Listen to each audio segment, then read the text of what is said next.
அதிமுக, பாஜக கூட்டணி தான் வந்து ஜெயிக்கும். ஏன்னா வந்து 2021 தேர்தல்லே வந்து 39% நாங்க ஓட்டு எடுத்திருந்தோம். இன்னும் இந்த எலெக்ஷன்ல வந்து நாங்க ஜெயிச்சிருவோம் அப்படின்னு சொல்லி. அதெல்லாம் சும்மா அவங்க பேசுகிறாங்க, மக்களுக்கோசரம் பேசுகிறாங்க. மீண்டும் திமுக ஆட்சி தான். இவங்க வந்து எதிர்கட்சியாக உட்காரது கூட வாய்ப்பே கிடையாது. யார் ஏடிஎம்கே கூட்டணி. திமுகன்றது நல்ல வேர் ஊன்னு இருக்குது. நேற்றுக்கு வந்தவங்கலாம் நான் அகற்றணும், நான் எது கூட சொல்லலாம், அகற்ற முடியாது ஒன்றால் அப்படின்னு நான் சவால் விட்றேன்னு வச்சுங்க. அப்படியே வச்சுங்க. அவர் என்ன பண்ணுவார், அதுக்கு என்ன பதில் கொடுப்பார், அது முதல்ல சொல்லுங்கள் பார்க்கலாம். நீ திமுகவை உன்னால் அகற்ற முடியாது, நீ 10 வாட்டி நின்னாலும் நீ தண்ணி குடிக்கணும் அப்படின்னு நான் சொல்கிறேன். அதுக்கு அவர் என்ன சொல்லுவார் சொல்லுங்கள் பார்க்கலாம். பதில் சொல்லுவாரா? சொல்ல முடியுமா? அதாவது மக்கள் கையில் தான் இருக்கே ஒழிஞ்சிட்டு அகற்றுறது அகற்ற முடியாதது. நான் பதவியில் உட்காந்துருக்கேங்கிறதுக்காக வேண்டி நான் எது வேணால் பேசிட முடியாது. அதாவது எலெக்ஷன்னு வரும்போது திமுகவுக்கும் ஏடிஎம்கேன்னு தான் எலெக்ஷனு.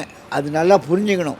ஏடிஎம்கேவை கைக்குள்ளே போட்டுக்கினானுங்க. ஏன்னா அவர் பேரில் கேஸ் இருக்குது, இது இருக்குது அப்படின்னு சொல்லிட்டு. இப்போ உதாரணத்துக்கு சந்திரபாபு நாயுடு இருக்காருன்னு வச்சுங்க. அவர் ஏன் அவர் கூட கூட்டணி சேர்ந்தார்? அவர் பேரில் எவ்வளோ கேஸ் இருந்தது. என்கிட்ட வந்தேன்னா நான் உனக்கு கேஸு கிடையாது. இது ஜனநாயக நாட்டில் நடக்கக்கூடிய ஒரு இதுவாக அது கிடையாது. என் கூட இருந்தாலும் உன் பேரில் கேஸு தொடர்ந்து நடக்கணும்னு நீங்கள் மோடி சொல்லணும். அவர் சொல்லிட்டாருனாக்கா நாளைக்கே அவர் பதவி போயிடும். அவர் பேசுகிறது அவருக்கு நல்லதாக இருக்கலாம். நான் தான் ஒரு வார்த்தையோடு சொல்லிடுறேன். அத்தைக்கு மீசை முளைச்சாலும் ஒரு வேளை முளைக்கலாம். ஆனால் அமித்ஷாவுடைய கருத்து இங்கே தமிழ்நாட்டில் வேகாது. கல்வி முதற்கொண்டு நம்மளுடைய கலாச்சாரத்தை அழிக்க எண்ணம் வருது. அப்போ ஒவ்வொருத்தருடைய மனசும் அது கொஞ்சம் கூட ஏற்றுக்க முடியாத, கொஞ்சம் கூட வளர்ச்சி இல்லாத ஒன்று.